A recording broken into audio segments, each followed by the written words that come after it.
শীতের হাওয়ায় ঝাঁক বেঁধে ডানা মেলেছে অতিথি পাখির দল। তাদের কিচিরমিচির শব্দে মুখরিত চারপাশ। প্রতি বছর শীতকালে এলেই বাহারি রঙের এমন অতিথি পাখিতে ভরে যায় গ্রাম। এছাড়া শীত মৌসুম ছাড়াও নিয়মিতই প্রায় সারা বছরই দেশি বিদেশি বিভিন্ন প্রজাতির পাখির অভয়ারণ্য হিসেবে পরিচিতি লাভ করেছে গ্রামটি। বলা চলে পাখিরাই বদলে দিয়েছে গ্রামের নাম। ইতিমধ্যে পাখির জন্য সংরক্ষিত এলাকা ঘোষণা করায় এক যুগ আগে থেকেই নড়াইলের পানিপাড়া গ্রামটিকে পাখিদের গ্রাম বলেই সম্বোধন করেন স্থানীয়রা। আমাদের নড়াইল থেকে যেহেতু অরুণিমা রিসোর্টটা খুবই কাছে, আর এখানে দেশ বিদেশি বিভিন্ন পাখি আসে, আর পাখিটা শীতকালেই বেশি আসে, এই জন্য আমরা প্রতি বছরই এই টাইমে এখানে ঘুরতে আসি। মানে আসলেই ভালো লাগে, মনে হয় যে প্রকৃতির খুব কাছে চলে এসেছি। আর পাখি দেখতে হলে এই ইকো পার্কে আসবেন, এতে সবসময় দেখতে পাবেন বিভিন্ন প্রজাতির পাখি। নড়াইল শহর থেকে প্রায় 40 থেকে 45 কিলোমিটার পূর্বে নড়াগাতি থানার গোপালগঞ্জ জেলার সীমান্তবর্তী গ্রাম পানিপাড়া। গ্রামে প্রায় 50 একর জমির উপর কৃষি ভিত্তিক পরিবেশ বান্ধব পর্যটন কেন্দ্র অরুণিমা রিসোর্ট গলফ ক্লাব ও ইকো পার্ক। ঝড় বৃষ্টি তুষারপাত সহ প্রকৃতির প্রতিকূলতা থেকে বাঁচতে হাজার হাজার মাইল পাড়ি জমি এখানে আসছে ঝাঁকিয়ে ঝাঁকিয়ে অতিথি পাখি। এর সঙ্গে রয়েছে দেশীয় পাখি। সব মিলিয়ে 2001 সাল থেকে বছরে 8 মাস বিভিন্ন প্রজাতির পাখির কলতানে মুখর থাকে পার্কটি। তবে পাখিদের জন্য সংরক্ষিত ঘোষণা করায় এলাকাটি পরিচিত পাখি গ্রাম নামে। শীতের আগমনের সাথে সাথে আমাদের এখানে পাখিগুলো আসা শুরু হয়। দেশি এবং অতিথি পাখির একটা মেলবন্ধন সৃষ্টি হয় এখানে। এবছর অনেক আগেই পাখি চলে এসেছে, সেপ্টেম্বরের আগে থেকেই পাখি আসা শুরু হয়েছে। মূলত অক্টোবর থেকে মধ্য এপ্রিল পর্যন্ত আমাদের এখানে অতিথি পাখিগুলো থাকে।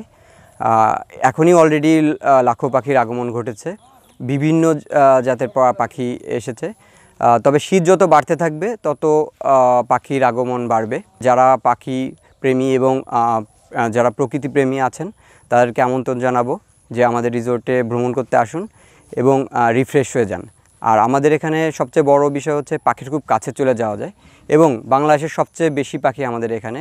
এত পাখি একসাথে অন্য কোথাও দেখতে পাবেন না। সরজমিনে গিয়ে দেখা যায় ইকো পার্কটির বিভিন্ন গাছের ডালে ডালে গড়ে উঠেছে দেশি বিদেশি বিভিন্ন প্রজাতির পাখির কয়েক হাজার বাসস্থান। পাখির এই অভয়ারণ্যের মধ্যে রয়েছে সাদা বক, হাঁস পাখি, পানকৌড়ি, শামুকখোলা, শালিক, টিয়া, দোয়েল, ময়না, মাছরাঙা, ঘুঘু, শ্যামা, কোকিল, টুনটুনি, চড়ুই সহ নাম না জানা দেশি বিদেশি বিভিন্ন প্রজাতির পাখি। বিশেষ করে প্রজননের নির্ভর সুযোগ সুবিধা থাকায় ক্রমান্বয়ে বাড়ছে পাখির সংখ্যা। অতিথি পাখি আর দেশি পাখি মিলে নড়াইলের অরুণিমা রিসোর্ট গলফ ক্লাব ও ইকো পার্ক এখন পাখির রাজ্যে পরিণত হয়েছে। লাখ লাখ অতিথি ও দেশি পাখির কিচিরমিচির ডাকে ঘুম ভাঙে পানিপাড়া গ্রামের মানুষের। পাখির কলতানে মুখরিত হচ্ছে পুরো এলাকা। প্রাকৃতিক সৌন্দর্যে ভরা অরুণিমা পার্কে তথা পাখি গ্রামে এরই মধ্যে ভিড় জমেছে পর্যটকদের।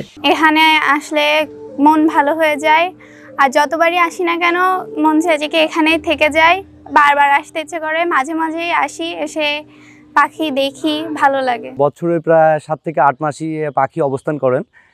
দেশি বিদেশি মিলে প্রায় 6 থেকে 8 প্রকারের পাখি এখানে থাকেন এবং এই পাখি দেখার জন্য দেশি এবং বিদেশি পর্যটকরা এখানে এসে থাকেন। পাখি দেখার জন্য মূলত এখানে আসা। তো ঢাকা থেকে যেটা আমি শুনছিলাম যে এখানে অনেক পাখি আসে, তো যতটা শুনছি তার চাইতে অনেক বেশি পাখি আমি এখানে এসে দেখছি। এখানে শীতকালে আমরা আসার চেষ্টা করি, কারণ শীতকালে এখানে বিভিন্ন প্রজাতির পাখি আসে।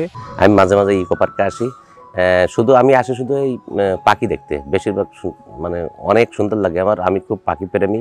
এখানে না আসলে আসলে বোঝা যাবে না এটা কত সুন্দর। প্রকৃতির মাঝে এত সুন্দর পরিবেশ, হাজার হাজার পাখি। পাখিগুলো যেন নিরাপদ থাকে এবং এদের কেউ কোনো ক্ষতি বা শিকার করতে না পারে সে বিষয়ে প্রাণী সম্পদ বিভাগের পক্ষ থেকে তদারকি করা হচ্ছে বলে জানান নড়াইল জেলা প্রাণী সম্পদ কর্মকর্তা ডাক্তার মোহাম্মদ সিদ্দিকুর রহমান।